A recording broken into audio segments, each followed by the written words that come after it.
back to yet another edition of the 𝙏𝙤𝙖𝙣 Solutions. To the new viewers, you are most welcome to this channel. It's always nice having you here. To the old returning subscribers, you are much appreciated. We thank you for everything that you're doing.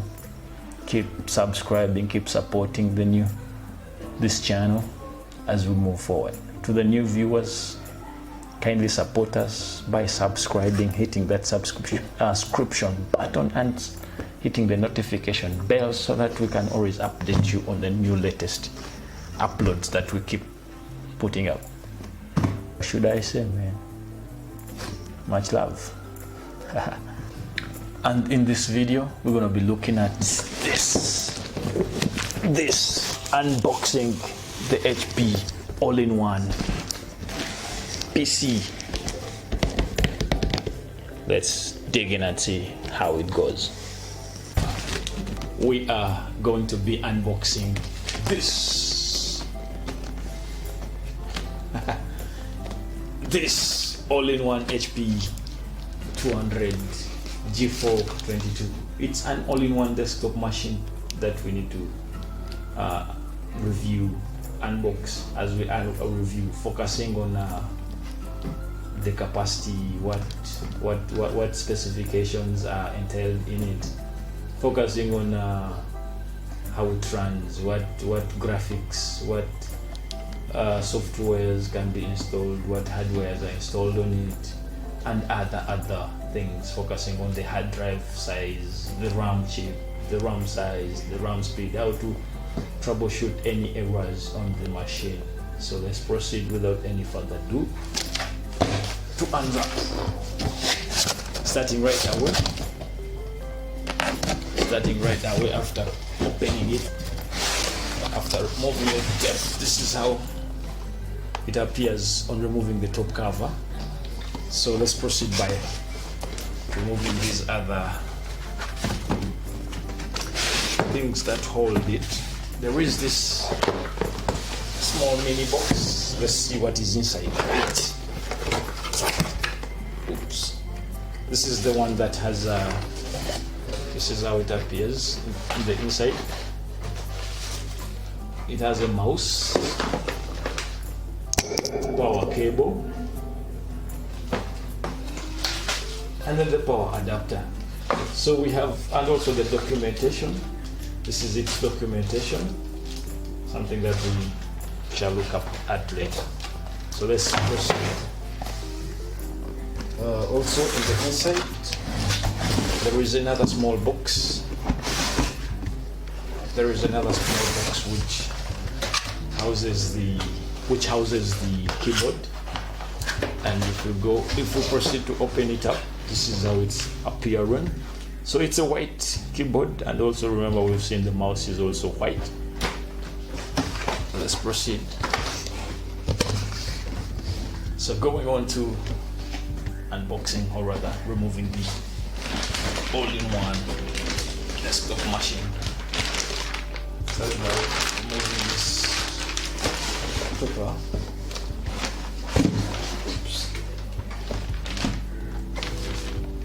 So this is how it appears. This is how the machine is appearing, and we're going to have a close look at the connection ports in details. So let me just see. We're going to focus on assembling it, seeing how it's supposed to be aligned or operated as we proceed. If I may show you the back side of this desktop, all-in-one desktop, this is how it appears from the back side. It has many connecting ports. It's quite a number here. If we may count, we have 1, 2, 3, 4, 5, 6, 7, 8. It has 8 connection points at the back. And if we are to name these connection ports, we have one which is the audio in and audio out jack combo, which is audio in, which is the microphone, and then audio out, which is the headset. So it's a jack, it's a combo that has both those connections embedded in one port. Then we have the RJ next here. If I may pull it closer here, we have the, here if you can see this, we have the RG45 network jack. Then here we have HDMI out port. Then we have the power connector, this one here. Then we have these two, which are the USB ports. And then we have these other two extensions, which are the USB super speed ports. These are two and they are super speed. Then down here, if you can see very well, we have what we call the security cable slot. This is where you can connect your security cable and keep your laptop secured. So that's it for the back side. So let's flip turn it and see what it has at the front side. So if I may turn it and to the front side, if you're to look at the front side of this all-in-one desktop, here it has two double speakers. There's a speaker here, and also there's a speaker down here. So there are two embedded inside there. If we are to open it, you can just see them. Then also it has a pop-up camera, which is here. If I may turn back the desktop so that you can see the pop-up camera. So let's first remove the seal. This is the camera. You just slightly pull it up. It's a pop-up camera. So when you turn it, let me just first turn this up front to face the front. I'm trying to twist and fidget with the camera so that it can capture the entire desktop. So this is the pop-up camera with the microphone module. It has a microphone module which depicts the sound, synchronizes the sound from your mouth connected to the camera. So there is always a cushion. Do not always use this camera for lifting the desktop, because it's quite a delicate part, yeah. So you're not supposed to lift it, or rather use this as a lifting handle. So that's it for the front part. Now let's move on to the side.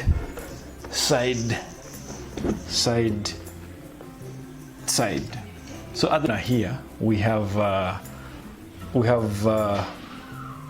this optical drive, which is here. So if I press this optical drive eject button, the optical drive opens up. So now that it's not connected to the power, it can't come out even when I press, but you can always use a pin into this hole to get it out in case you don't have power and you want to open it up. So also down here we have the power button. And moving on down and up at the bottom. At the bottom here, if you can see, we have what we call the memory card reader slot. It's just below at the bottom. So moving on, if we are to turn it this side, I think we have exhausted all the parts, and this is the base where it supports the drive, or rather the desktop, to sit. So let's proceed with the connections, how to connect it and connecting to what? Connecting the peripherals. Proceeding with the connection bit of it, it's always advisable to use a UPS. So I have my UPS here, which I'm going to connect. It's always advisable to use a shield, a power shield, to protect these new gadgets, since they're too delicate, and also the power supply is always not stable and kind of flickering. So it's advisable to use a UPS. So in this case, I'm going to be using this UPS as my secondary connection, power connection device. So we have this UPS. So what we need to do is we need to get from this back connecting ports. This is where we need to connect our power adapter, power cable stroke adapter, So let's do that right away. Picking. So this is my power cable. Let me open it up. Opening the power cable. So I have to get it off.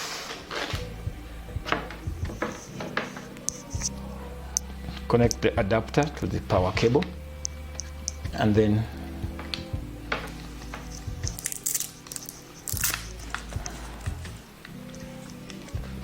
connect the power port, or rather the power cord, into the power connector. So this is where we connect our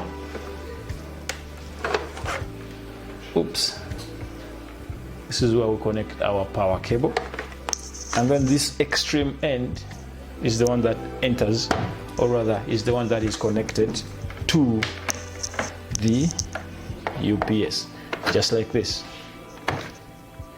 So now that I've connected my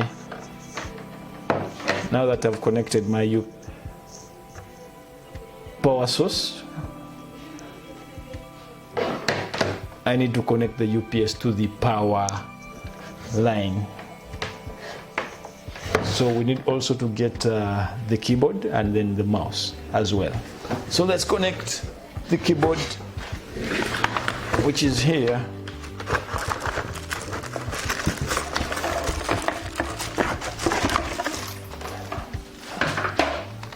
This is the keyboard.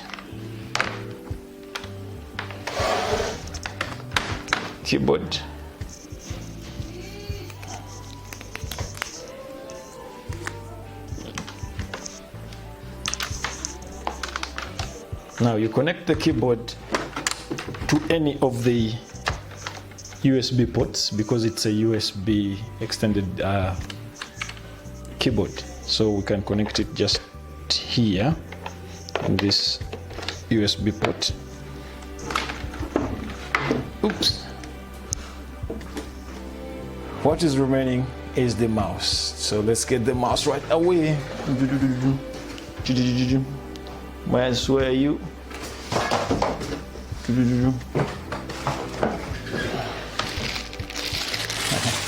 So this is our mouse.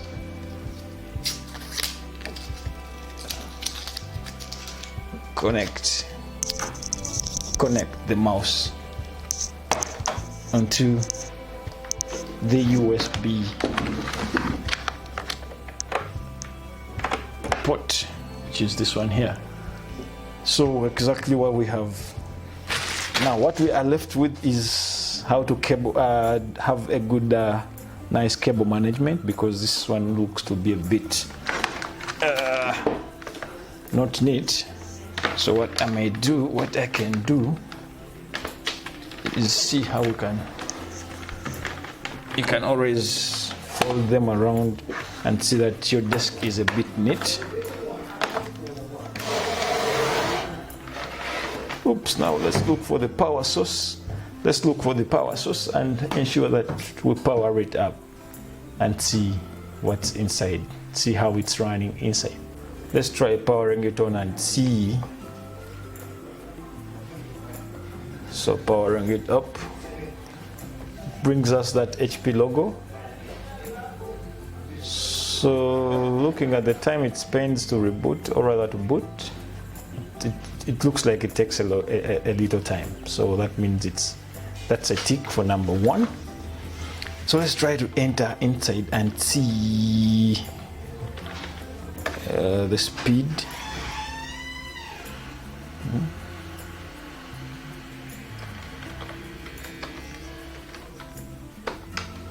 Start by knowing the hard drive size. This one in particular has 500 GB of space. This one is just an external hard drive which I've just connected of 2 TB.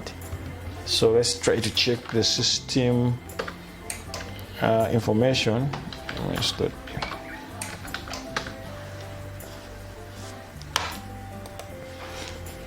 So if you're to check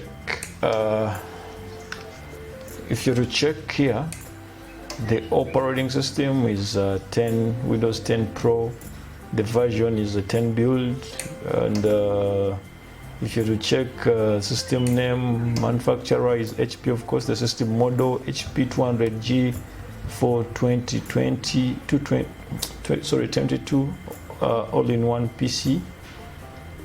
System type is x64. System SKU, which is 9UG58E4, EA-BH5 hashtag. Then the processor of course is Intel Core i3 with 4 logical processors. Then if you check at the BIOS, SM BIOS version, which is 3.2, embedded controller version is 47.16. The BIOS mode is UEFI. Then the baseboard manufacturer is still HP. Baseboard version is 11100. If we move on, proceed to the boot device, which is hard disk volume 2. And if we proceed on the RAM, installed physical RAM, which is 8 GB. So it's quite a good one. At that speed, it can move you, or rather it can do whatever assignment that you would like to give it. So if we go to the hardware resources, DMA, first hardware, we have the memory here, motherboard resources. So if we check on the components, we have the multimedia, which is the CD-ROM, sound device, display, infrared. And on the input side, we have the keyboard and pointing devices connected. Of course, we have the keyboard and then the mouse connected. Then plus the modem. Network, we have the network adapter, the protocol, WinSock. Then on the ports, it has both stereo and parallel. Storage, it has drives, disks, supports SCSI and also IDE. It has the printing problem device. If we go to the software environment, it has system drivers, environment variables, print network connections, running tasks, loaded modules, services, program groups, set programs, OLE registration, and window error reporting. So it's quite a good one, I think. Let's just give it one hell of a run and see how it behaves. And thank you for watching. This is 𝙏𝙗𝙖𝙑. Please, if you're new here, kindly subscribe. If you enjoyed this kind of videos, please subscribe and hit that notification bell so that we can always keep you updated with the new videos. Thank you for watching. See you soon and stay blessed. Catch you later.